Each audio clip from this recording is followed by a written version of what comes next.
ఏదైనా డిఫరెంట్‌గా తినాలనిపించినప్పుడు, ఇంట్లో వెజిటబుల్స్ ఏమీ లేనప్పుడు, దోసలోకి గానీ, ఇడ్లీలోకి గానీ, చపాతీలోకి గానీ డిఫరెంట్‌గా ఏమైనా ట్రై చేయాలనిపించినప్పుడు, ఈ సింపుల్ అండ్ టేస్టీ కర్రీని ట్రై చేసి చూడండి. ఒక్క ముద్ద కూడా వదలకుండా పూర్తిగా తినేస్తారు.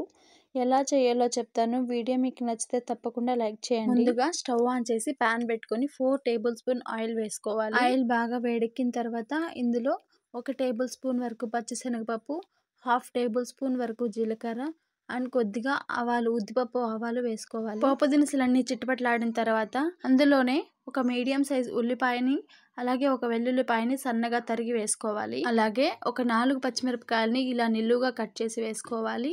అందులోనే 2 రెమ్మల కరివేపాకును కూడా వేసుకోవాలి. అన్నీ బాగా వేగిన తర్వాత 2 మీడియం సైజ్ టమోటా ముక్కల్ని సన్నగా కట్ చేసి వేసుకోవాలి. ఇందులోనే కొంచెం పసుపు, రుచికి సరిపడా సాల్ట్ వేసుకొని బాగా కలుపుకోవాలి. అన్నీ బాగా వేయించిన తర్వాత అందులో కలిపి పెట్టుకున్న దోసపిండిని కానీ, లేదా ఉండలు లేకుండా కలిపి పెట్టుకున్న శనగపిండిని కానీ వేసుకోవచ్చు. నేనైతే 2 గంటల దోసపిండిని అయితే వేసుకుంటున్నాను.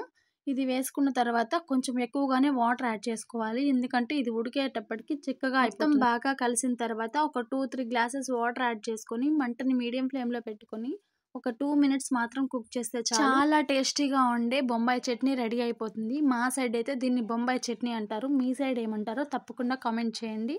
అలాగే వీడియో మీకు నచ్చితే తప్పకుండా లైక్ చేయండి. ఉంటాను.